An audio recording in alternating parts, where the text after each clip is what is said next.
Join me in reimagining aging. Before we reimagine aging, it's important to start with where we're at. So how do you view aging? You probably don't view it like this. You probably don't view it like a blank canvas. So think for a moment. When you think of aging, when you think of senior, older adult, whatever the case might be, what comes to mind? Or maybe it's a who comes to mind. Keep that person in mind. I'm going to ask you 5 questions to try to figure out where you're at with this view of aging. First, as I get older, things keep getting better.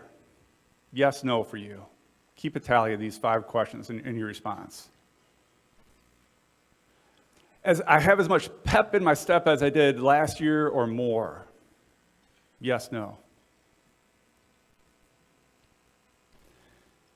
As I get older, I'm more useful. Does that ring true for you? I'm as happy now as I was when I was younger. And the last one is a little different answer option. As I get older, things are better, worse, or about the same. So keep that tally in your head. Oops.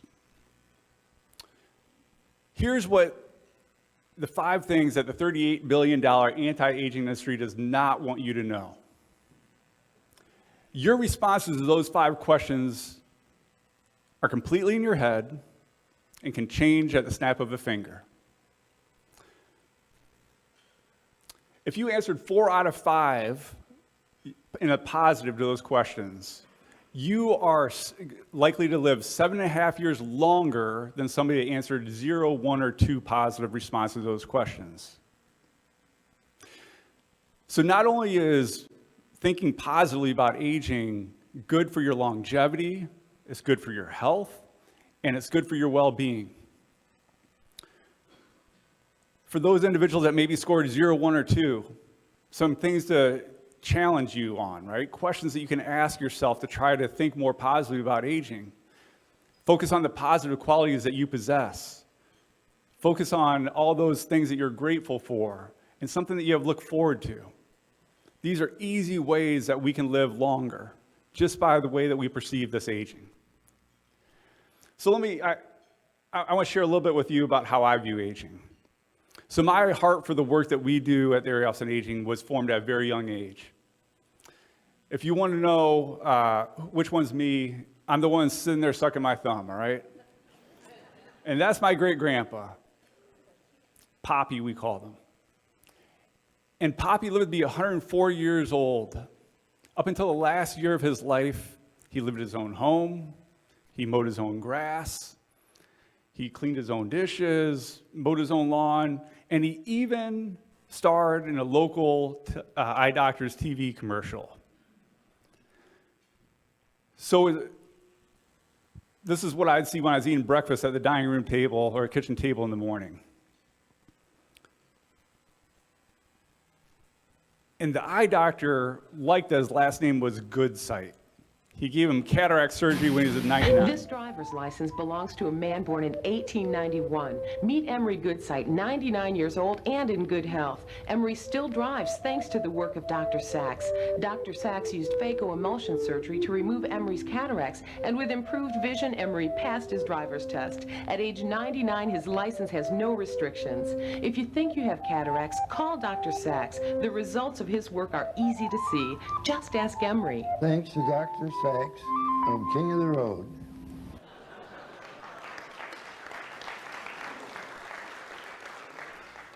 So I'd finish eating my cereal at breakfast time at the kitchen table, walk out to the bus just with my chest puffed out. You know, that's my great-grandpa. And it's something that I remember also, when he turned 100, my dad did it up big. He ran one of those big spotlights that you can see from miles away. He had a big banner out by the road saying, "Happy 100th birthday, Poppy." And we would just stand out by the road as he'd wave as people were honking. And that view of aging was something that not only impacted me, but it impacted his daughter. That's my grandma. And I remember as she was in her 80s, she would just talk about how she wanted to get older, how she wanted to live to be 100 like Poppy. And it reminds me of my 5-year-old son, Scott. He's got 24 days till his 6th birthday, and he'll tell you that countdown each and every day. He's looking forward to getting older. So why aren't we the same? There's something called the happiness curve, something that I didn't hear about until about a year ago.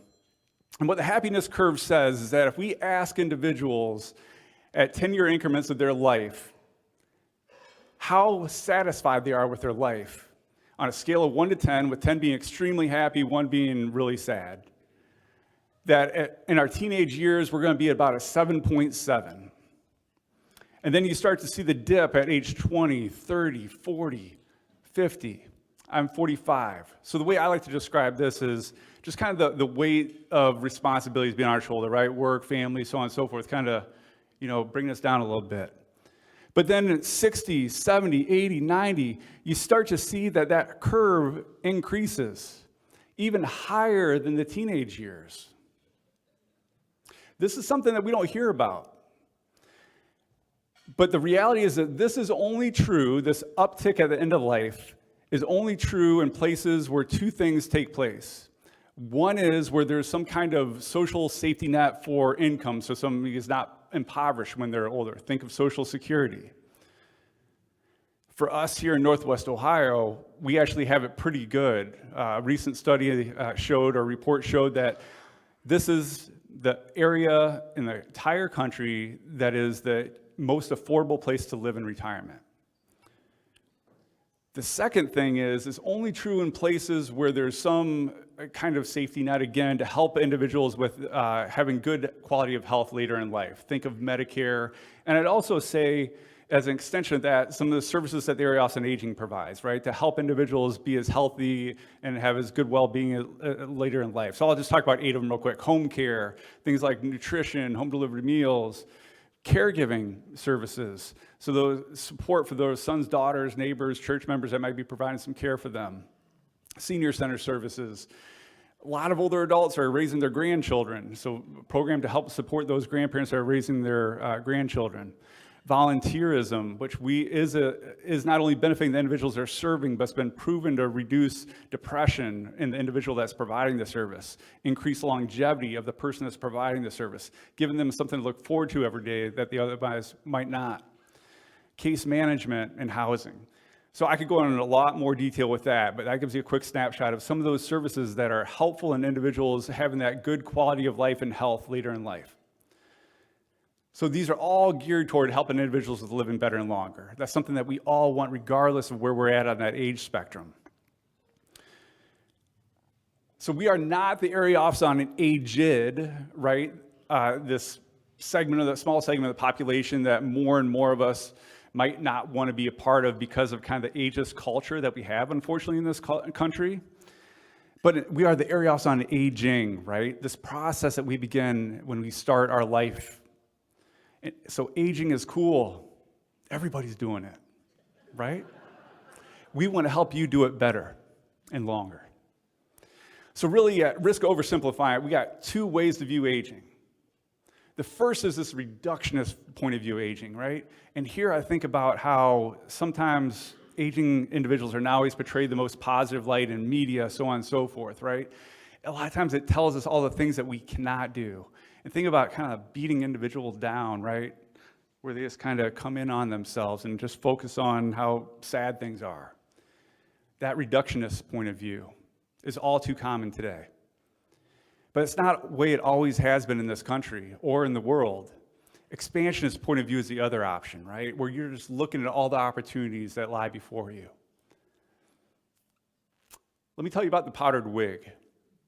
Sometimes this ageist culture that we live in, sometimes we think that's the way it's always been, it's the way it is now, and ever shall be.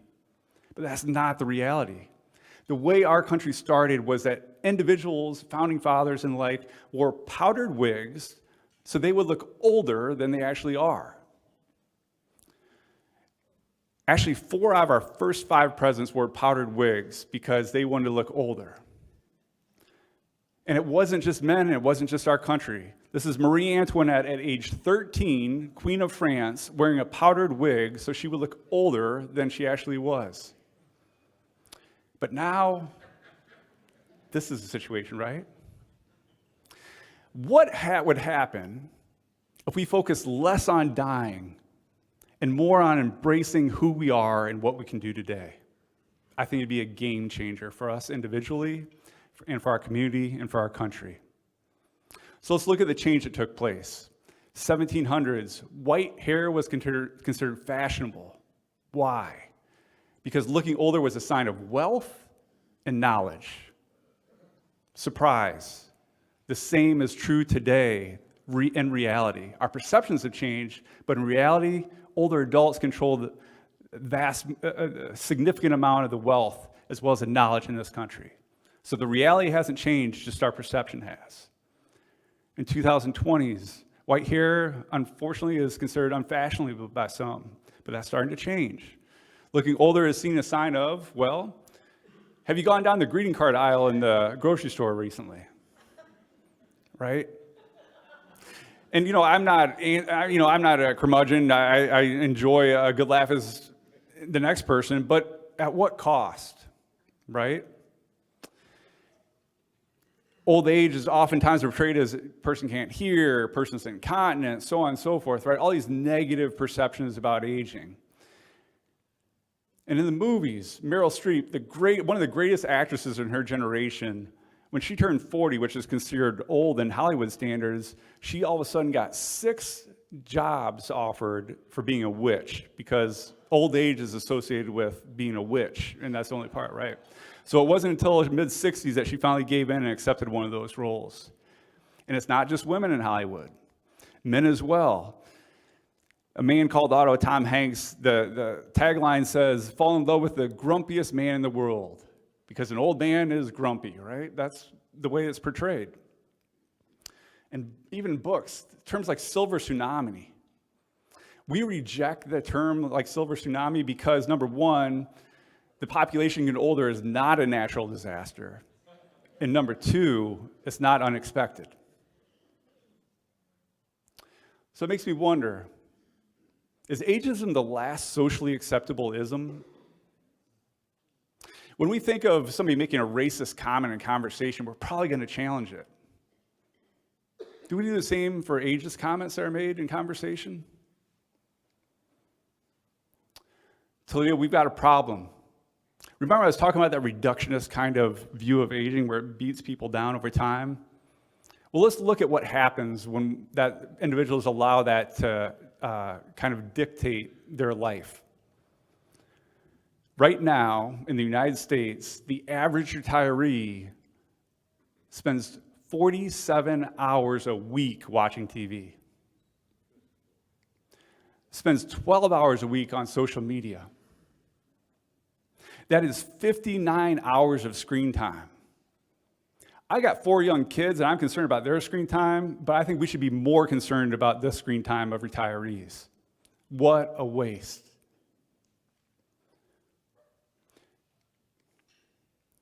So let me tell you why this matters. It all starts off with this vicious cycle starts off with one of 4 things happening. The first thing is there's a poor representation of older people.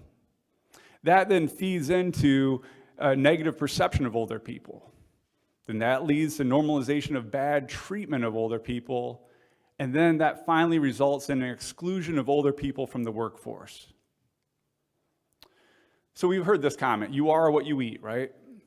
In a broader sense, you are what you consume. And what a lot of us are consuming is what's on our feed. How is that portraying, how are older adults portrayed on our feed?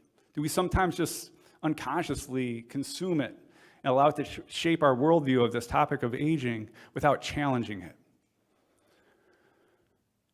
Sometimes we view older adults as just individuals that need help and fail to recognize that older adults are people who can help. This is one of the volunteers that's serving with mobile meals as a volunteer, feeding the need in our community, right? Serving older adults that are homebound in need of home-delivered meals with nutritious meals. Just one of many volunteer opportunities. We have a graduating class today at our office I got to speak with earlier today, a partnership with Toledo Police Department, where volunteers are going and checking on homebound older adults and older adults that are lonely and just sitting and visiting with them for 15 minutes a day. Oftentimes it's the only older adult, the only person they see that day, that week. And it's a powerful presence that they still are cared for and remembered. 1 out of every 4 older adults are self-reported as being lonely. And a recent study showed that an individual that self-reports as being lonely, it has a negative impact on their health, equivalent to smoking 16 cigarettes a day. So these socialization calls that our volunteers are doing to individuals are extremely important in challenging that social isolation, getting them socially fit. They're also serving as reading mentors, right? Taking individuals, children who are not reading at grade level, and sitting down one-on-one with them to read, to help them reach grade level reading by the end of the year. There's all kinds of volunteer opportunities that older adults are doing in the community and we need more of. But it's not just volunteerism, it's employment as well. In Northwest Ohio, there's a growing number of older adults that are still in the workforce. Individuals age 60 plus about 10 years ago is 24% of older adults that were still in the workforce. Now there's 27% of people age 60 and better in the workforce. The thing that's interesting about this on the chart on the right, 27% still in the workforce, 1% are listed as unemployed, the remainder are listed as not looking for work. Baloney. I don't buy it. I actually think that the number of individuals who are unemployed is much greater than 1%, and the individuals that are not looking for work is much smaller. 2 reasons why. 76% of older workers view age discrimination as a barrier to getting a job.